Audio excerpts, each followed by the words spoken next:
नमस्कार, मैं हूं संजय शर्मा। आप देख रहे हैं 4 PM यूपी। कम से कम चंद्रबाबू नायडू को ये समझ जाना चाहिए कि भाजपा का साथ उन्हें भारी पड़ सकता है। जिस तरह भाजपा सहयोगी दलों को खत्म करती है, वो जीता जागता उदाहरण नीतीश कुमार है। क्या है राजनीति का पहलू, ये आप सुनेंगे, समझेंगे तो आप चौंक जाएंगे। चलते हैं अभय दुबे के पास। 4 PM न्यूज नेटवर्क में बहुत बहुत स्वागत है। अभय दुबे जी, आपका। बिहार के मुख्यमंत्री का बस इस्तीफा कुछ ही दिनों में आ जाएगा, वो राज्यसभा जा रहे हैं। दो दो गवर्नर के इस्तीफे आ गए। बंगाल के गवर्नर तो बहुत पढ़े लिखे थे, बहुत योग्य थे, IAS अफसर थे, कई किताबें थी, शिक्षाविद थे, लेकिन अचानक उनका इस्तीफा भी आ गया। लद्दाख का इस्तीफा आ गया और ये अचानक ये इस्तीफों का दौर शुरू हो गया भारतीय जनता पार्टी में। बिहार में अपनी सरकार बनाने का नंबर आ गया, बंगाल और लद्दाख में पता नहीं क्या हो गया। जिस समय युद्ध चल रहा है, जिस समय सरकार की कड़ी आलोचना हो रही है, कांग्रेस उनको सरेंडर प्रधानमंत्री कह रही है, इस बीच में ये एक्टिव मोड में आ जाना अचानक, ये सब क्या है? कौन सी राजनीति है? ये लोगों को समझ में नहीं आ रही। देखिए, एक तो ये हो सकता है कि भारतीय जनता पार्टी ये दिखाना चाहती है कि हमारे ऊपर जो अंतर्राष्ट्रीय दबाव है, जो खाड़ी युद्ध के कारण अंतर्राष्ट्रीय दबाव है हमारे ऊपर, ट्रंप की हरकतों के कारण जो अंतर्राष्ट्रीय दबाव है, टैरिफ के कारण जो अंतर्राष्ट्रीय दबाव पड़ा है, एप्स्टीन फाइलों की वजह से जो अंतर्राष्ट्रीय दबाव पड़ा है, हम इस अंतर्राष्ट्रीय दबाव से परेशान नहीं है।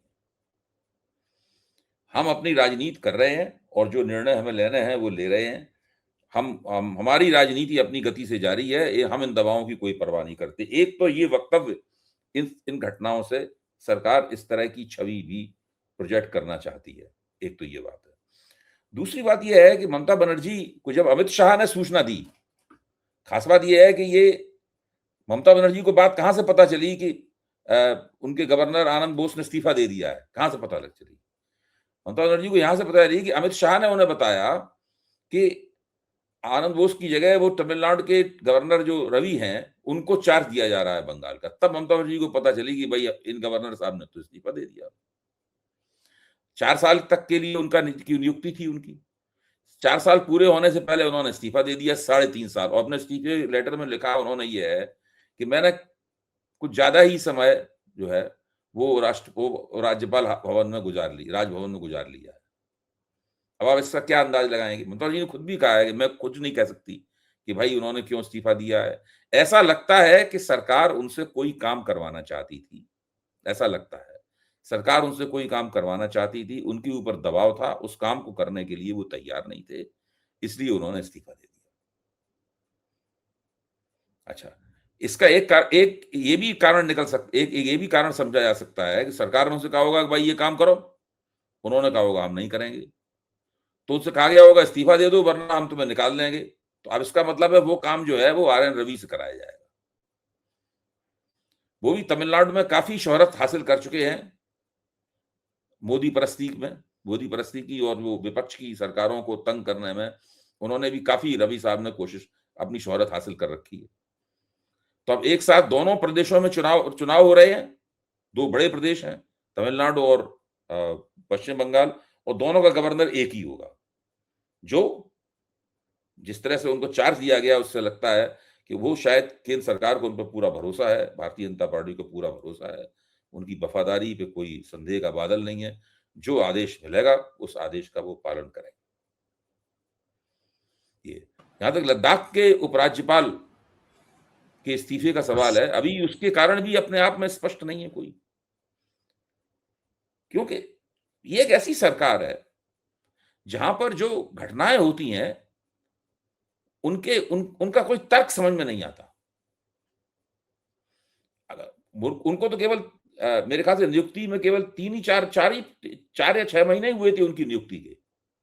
लद्दाख के लेफ्टिनेंट गवर्नर की नियुक्ति के तो इतना ही समय हुआ था, अभी से छोड़ दिया उन्होंने।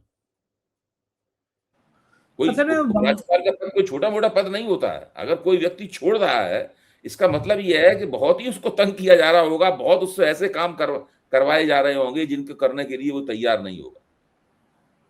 वो मजे की तो गवर्नर हमारे उत्तर प्रदेश की हैं, उम्र शायद 80 साल हो गई होगी।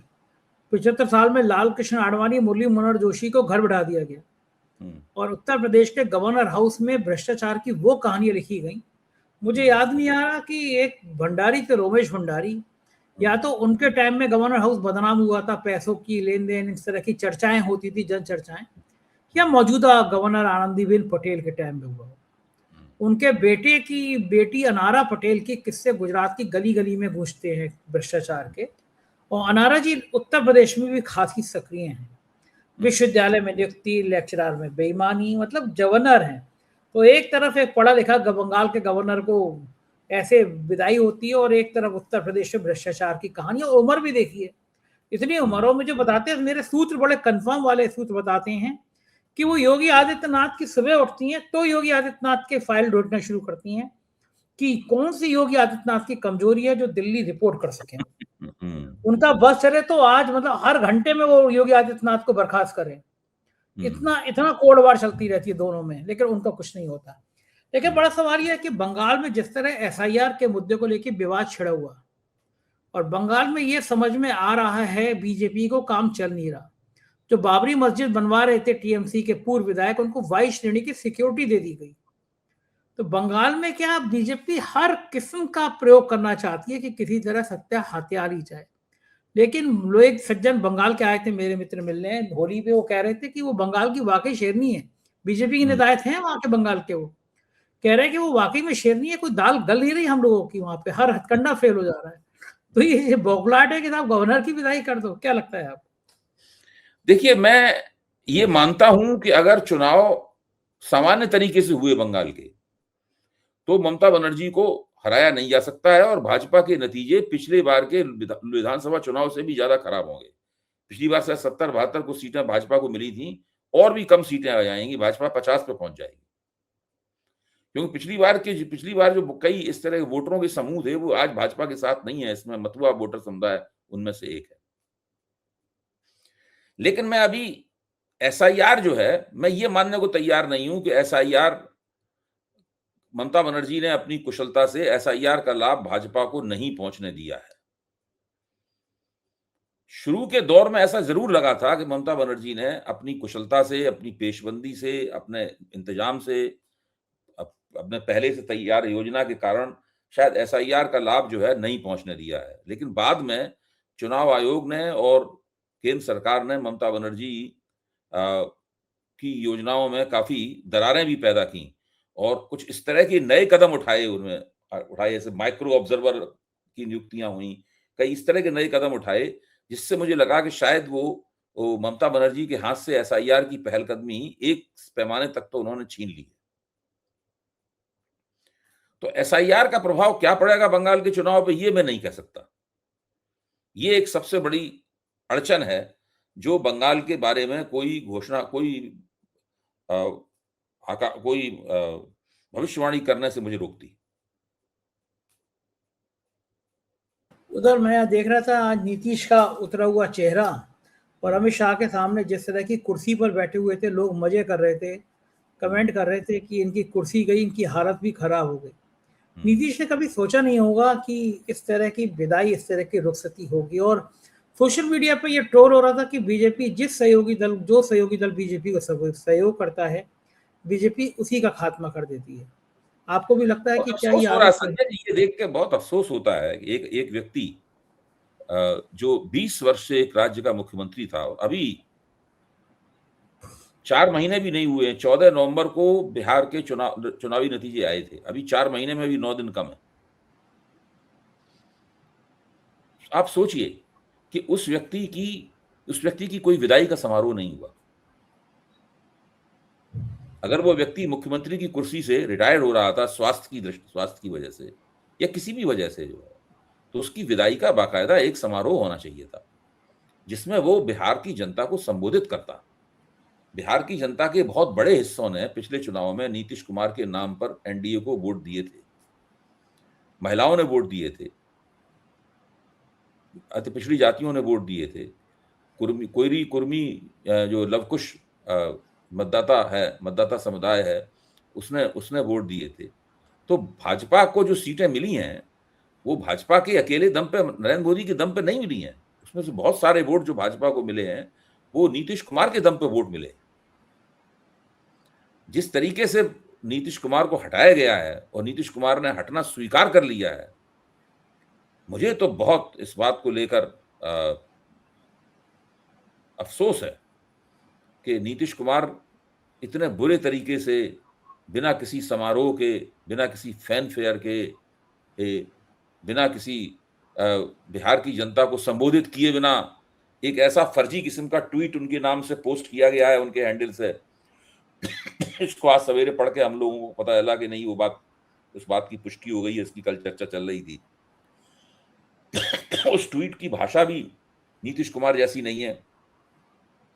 और उस ट्वीट में लिखा है कि भाई नीतीश कुमार को ये एक बड़ी बड़ी इच्छा थी कि वो सदन के दोनों सदनों, संसद के दोनों सदनों के सदस्य बने।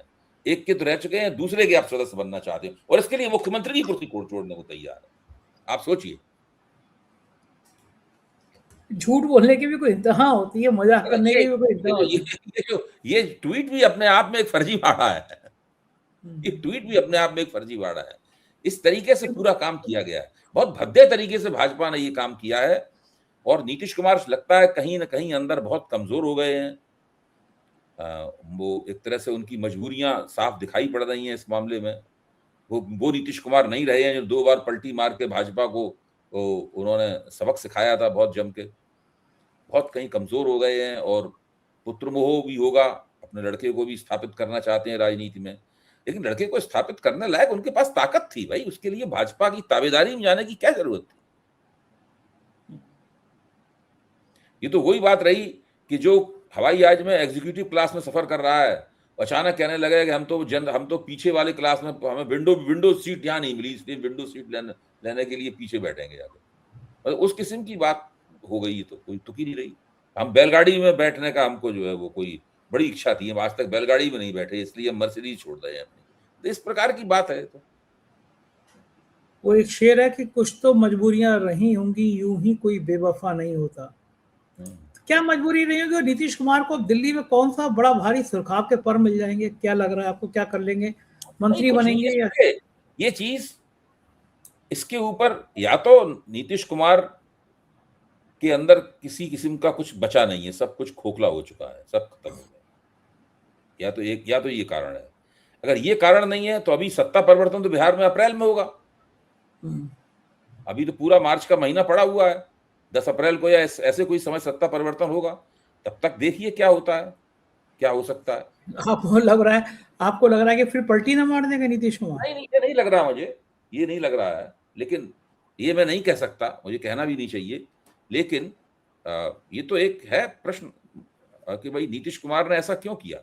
आप देखिए, नीतीश कुमार के अपने कार्यकर्ता प्रदर्शन कर रहे थे, जहां वो उसमें घुसते हैं, जहां पर्चा भरा जाता है, वो आगे के दरवाजे से जहां घुसते हैं, वहां कार्यकर्ताओं ने डेरा लगा रखा था। वो नारे लगा रहे थे कि भाई आप मुख्यमंत्री की गद्दी मत छोड़िए, आप राज्यसभा मत जाइए, ये नारे लगा रहे थे नीतीश कुमार के जनता यूनाइटेड के कार्यकर्ता।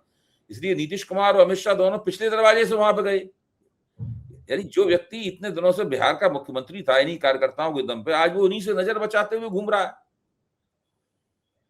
क्या अपने अपने बेटे को अगर वो उप मुख्यमंत्री बनाना चाहते थे, तो उसके लिए उन्हें भाजपा के मुंह की तरफ देखने की क्या जरूरत थी? इतनी तो उनके अंदर क्षमता थी कि वो भाजपा के सामने प्रस्ताव रखते कि मेरा बेटा उप मुख्यमंत्री बनेगा, और भाजपा को उनकी बात माननी पड़ती। लेकिन बहुत खराब, बहुत अफसोस की बात है। एक बात माना जाना चाहिए कि नीतीश कुमार का ये जो पराभव हुआ है, ये बहुत, इसके अभी बहुत सारी इसके कारण नहीं पता चले हैं, इसकी परतें नहीं खुली हैं। बहुत अफसोस की बात है।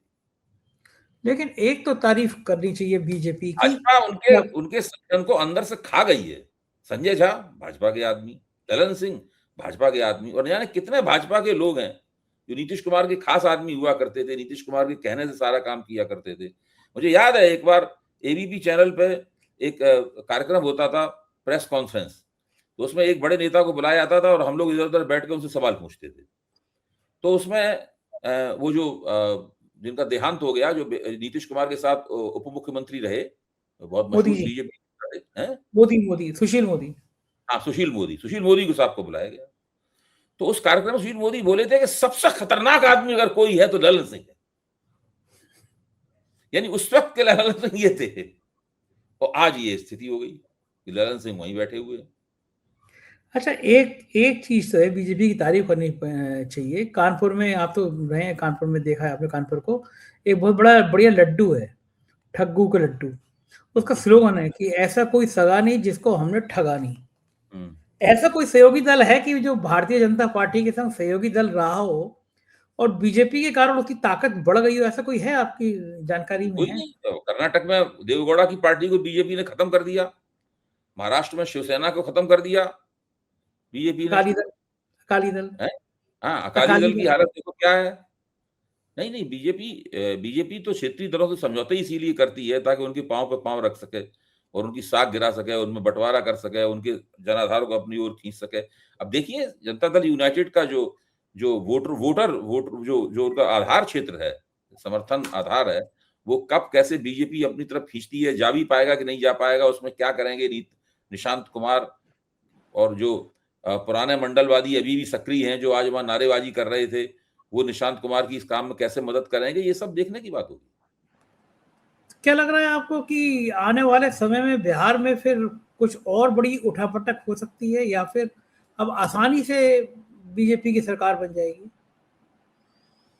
अभी आज की तारीख में तो लग रहा है आसानी से बन जाएगी, लेकिन क्योंकि जिस तरह से वो अपने कार्यकर्ताओं से नजर बचा के पीछे घूम के गए और अमित शाह उनकी फर्जी किस्म की तारीफ करते रहे, वो बैठे रहे वहां पे, उसका देख के बहुत अफसोस होता है।